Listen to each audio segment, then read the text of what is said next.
Le vent d'est souffle, la température chute, votre sion reste désespérément immobile. Vous vous dites, encore une fois, que la journée est foutue. Vraiment?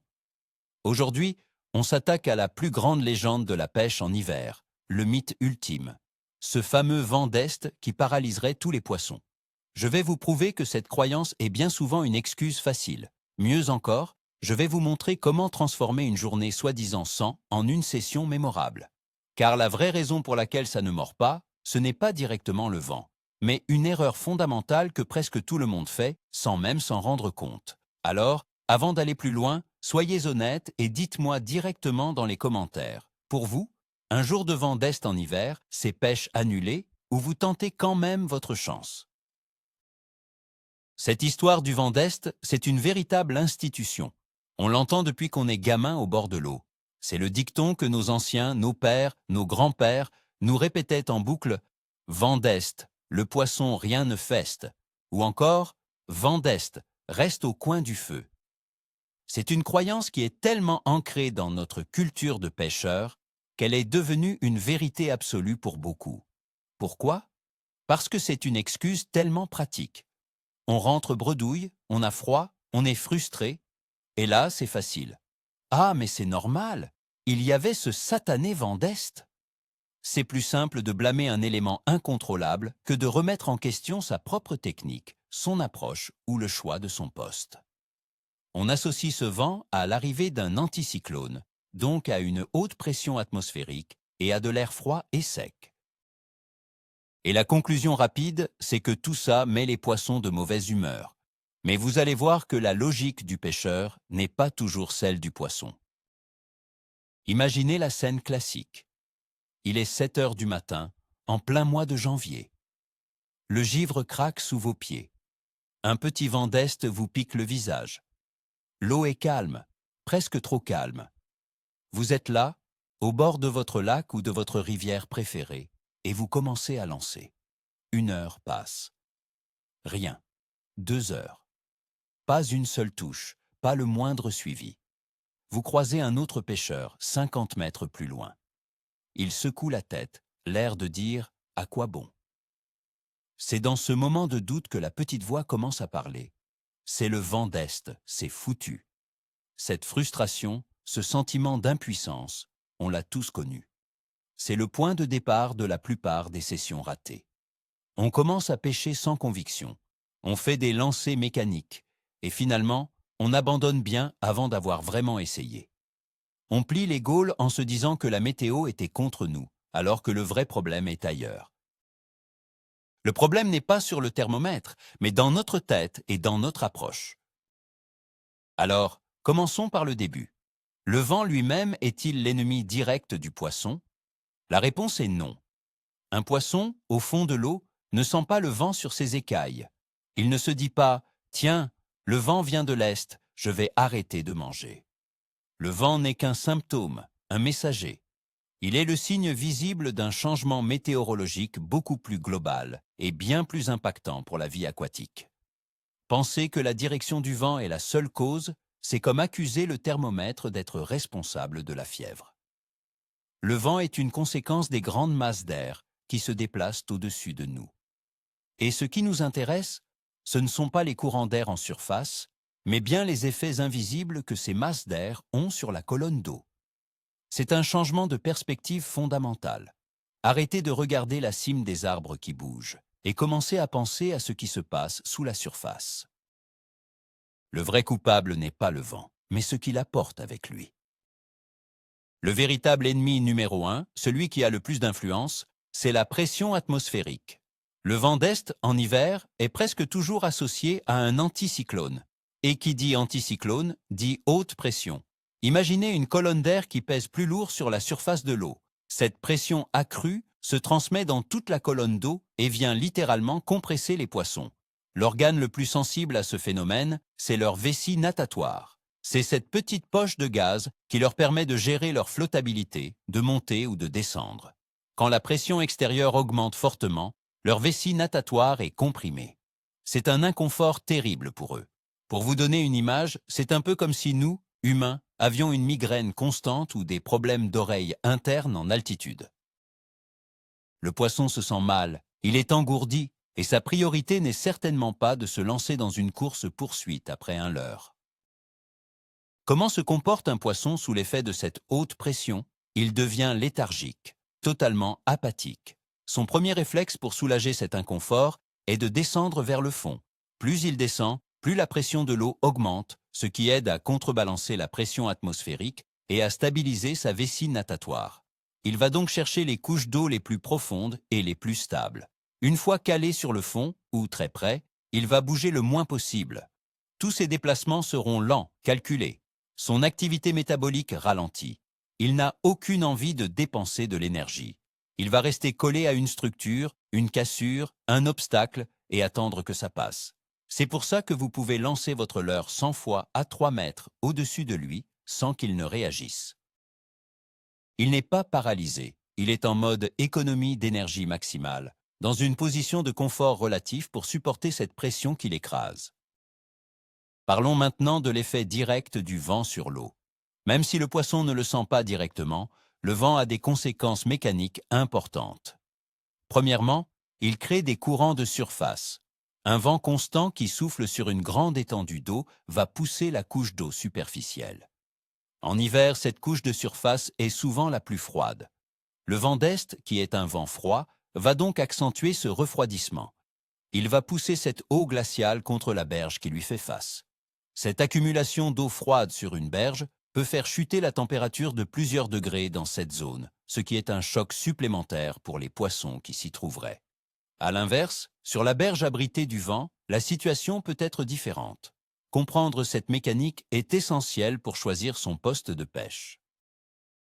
Aller pêcher sur la berge qui prend le vent en pleine face est souvent une très mauvaise idée en hiver.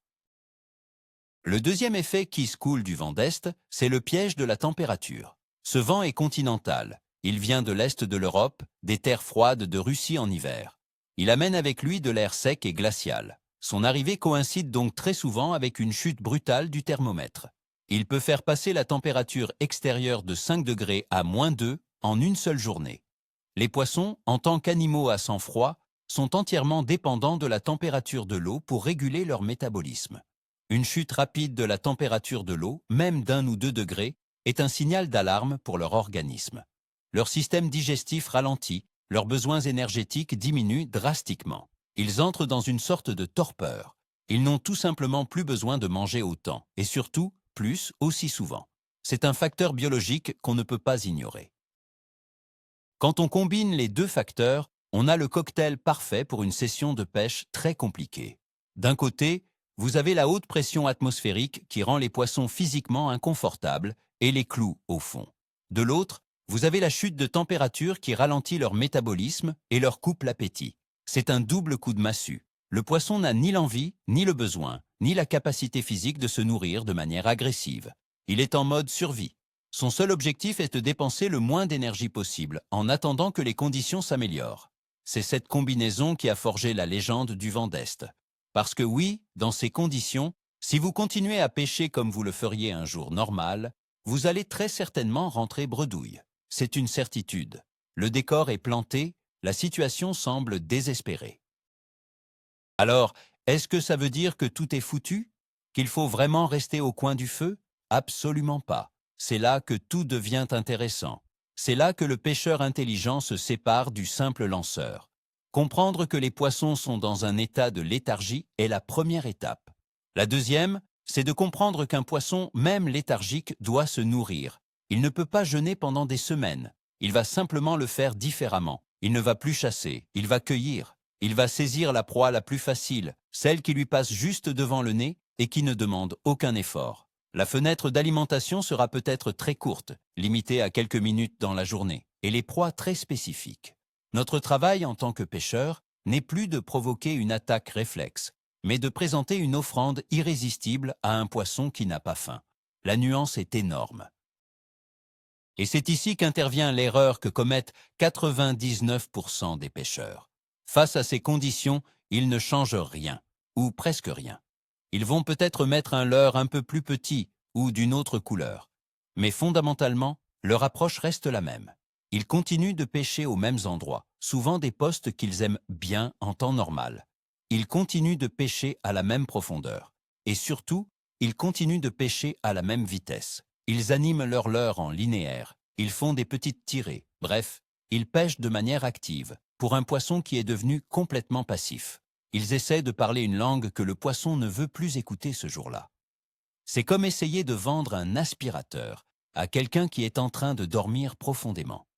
Vous pouvez crier, sonner à la porte, il ne se passera rien. L'erreur n'est pas dans le leurre, elle est dans la stratégie globale. Solution numéro 1. Changez radicalement de poste. Oubliez vos spots préférés s'ils sont exposés au vent. Comme on l'a vu, le vent d'est pousse l'eau de surface froide vers la berge opposée. Il faut donc faire exactement l'inverse. Allez pêcher sur la berge qui vous protège du vent. Cherchez les anses, les baies, les criques abritées. Dans ces zones, l'eau sera moins brassée, la température y sera légèrement plus stable et potentiellement plus chaude d'un demi-degré, ce qui peut tout changer. De plus, le plancton et les petits organismes, base de la chaîne alimentaire, sont souvent poussés par les courants vers ces zones plus calmes. Les poissons blancs vont suivre et les carnassiers ne seront jamais très loin. Pêcher le dos au vent, dans une zone calme, est la première décision intelligente à prendre. Vous serez plus à l'aise pour pêcher et vous serez surtout là où les poissons ont le plus de chances de se réfugier. Solution numéro 2, qui va de pair avec la première, pêcher plus profond. On l'a dit, la haute pression pousse les poissons vers le fond pour leur confort. La température de l'eau en hiver est aussi plus stable en profondeur. Le fameux thermocline, cette couche d'eau où la température change brutalement, est un concept estival. En hiver, l'eau est souvent plus froide en surface et on peut trouver une température légèrement plus clémente et surtout plus constante près du fond. Les poissons vont donc chercher ces zones de confort thermique et de pression. Il faut donc arrêter de pêcher entre deux eaux ou près de la surface. Votre leurre doit passer la majorité de son temps à gratter le fond. Il faut cibler les cassures, les fosses, les pieds de piles de pont, les tombants rocheux. Tous les endroits où les poissons peuvent se caler en profondeur, à l'abri, en attendant des jours meilleurs. La prospection des couches d'eau supérieures est une perte de temps dans ces conditions. Voici la solution la plus importante, la clé de tout. Ralentissez.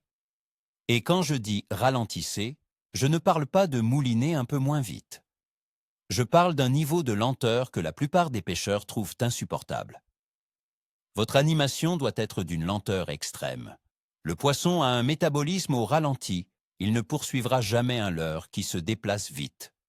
Il faut lui présenter une proie qui semble morte ou à l'agonie. Une proie qui ne demande aucun effort pour être gobée.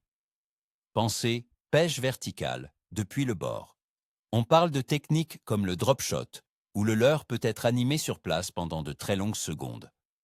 Ou de la pêche à gratter, où on lance son leurre souple, on le laisse prendre contact avec le fond et on ne le déplace que de quelques centimètres toutes les 30 secondes, juste par des micro-animations du sion. C'est une pêche de patience, une pêche cérébrale, où chaque tressautement de la ligne peut être une touche.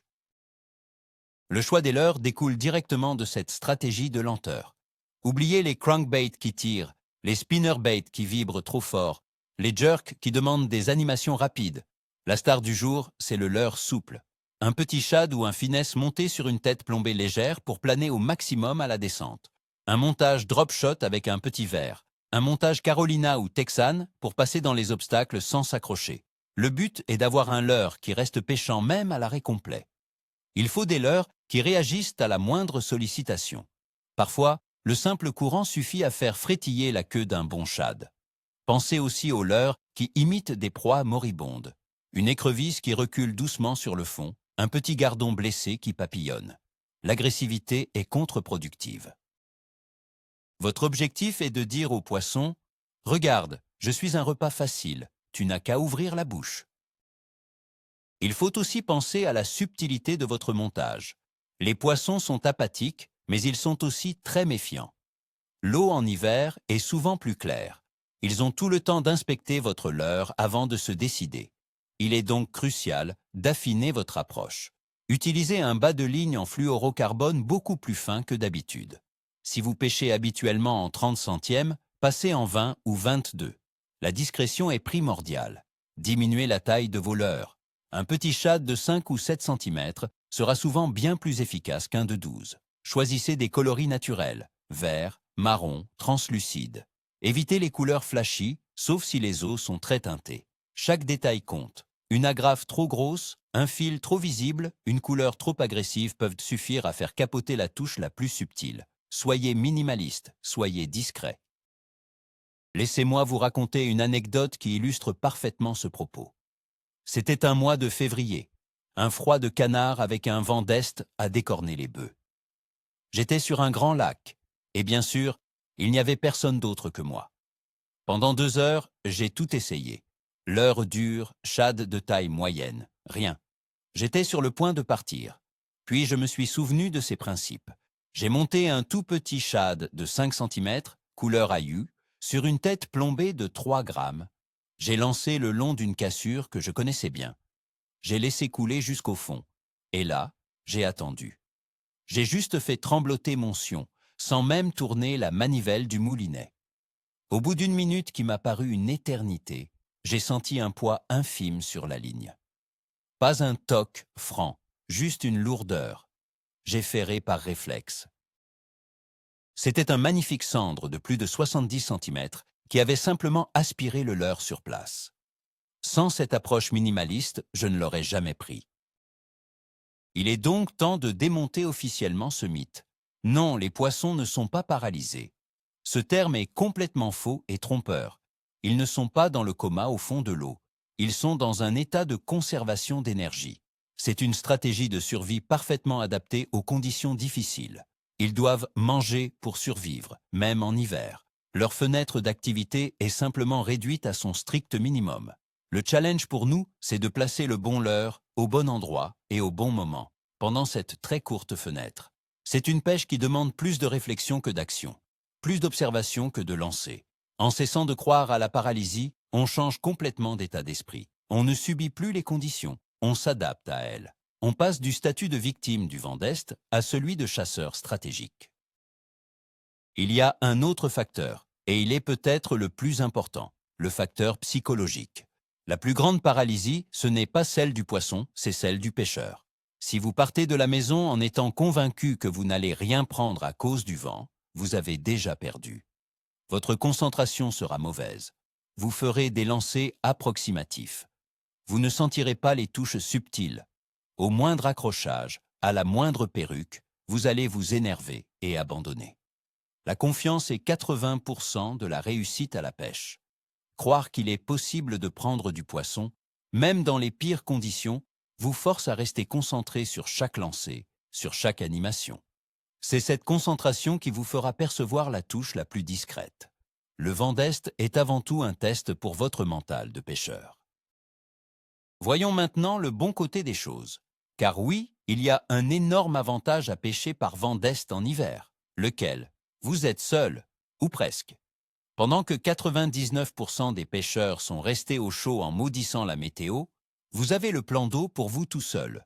Pas de bateau qui passe, pas de bruit sur les berges, pas de concurrence sur les meilleurs postes. Les poissons sont beaucoup moins dérangés et donc potentiellement moins méfiants vis-à-vis du seul leurre qu'ils verront de la journée. Le vôtre? C'est une opportunité en or d'explorer tranquillement, de prendre son temps, d'essayer des approches différentes sans la pression des autres. Profitez de ce calme.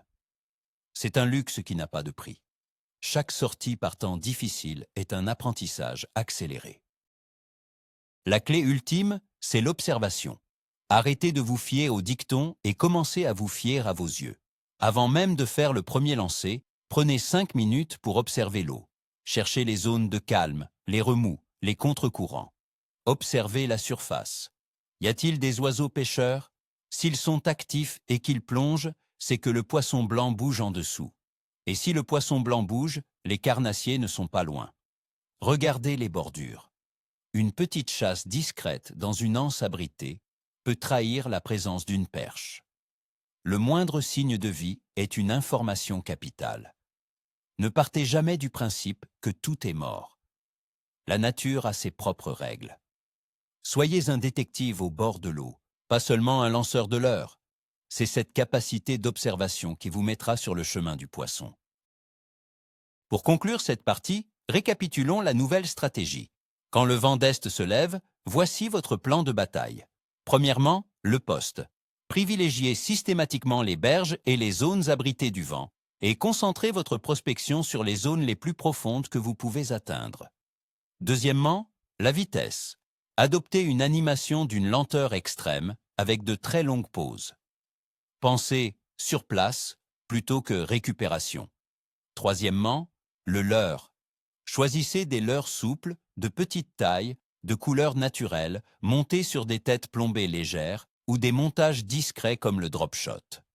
Affinez votre bas de ligne. Et quatrièmement, le mental. Partez confiant, soyez patient et restez concentré sur la moindre information que votre canne vous transmet. Oubliez le dicton du grand-père. Le vent d'Est n'est pas un mur, c'est une porte. Il faut juste trouver la bonne clé pour l'ouvrir. Donc, pour résumer tout ça, non, le vent d'Est ne paralyse pas les poissons comme par magie. Il change simplement les règles du jeu et de manière drastique. Le vrai coupable, c'est cette combinaison infernale d'une haute pression atmosphérique qui les rend inconfortables et d'une chute de température qui met leur métabolisme en veille. Mais le plus grand retournement de situation, le véritable plot twist, c'est que ce vent que tout le monde déteste est en fait une incroyable opportunité. Il élimine toute la concurrence au bord de l'eau et surtout, il vous force à devenir un meilleur pêcheur. Un pêcheur plus fin, plus patient, plus à l'écoute de l'eau. En arrêtant de blâmer le vent et en adaptant complètement votre stratégie, c'est-à-dire en pêchant plus lentement, plus profondément et plus intelligemment, vous allez commencer à prendre du poisson là où les autres ne font que lancer dans le vide et attraper froid. C'est ça, la vraie différence. Merci 1000 fois d'avoir regardé cette vidéo jusqu'au bout. Si elle vous a fait voir les choses différemment, le meilleur moyen de me le dire, c'est de mettre un gros pouce bleu, ça aide énormément la chaîne. Et bien sûr, abonnez-vous pour ne pas rater les prochaines astuces qui font la différence. Maintenant, j'ai une dernière question pour vous. Quelle est la plus grosse prise ou le plus beau souvenir de pêche que vous ayez eu par un jour de vent d'Est? Racontez-moi ça en commentaire. On va voir qui sont les vrais guerriers du froid.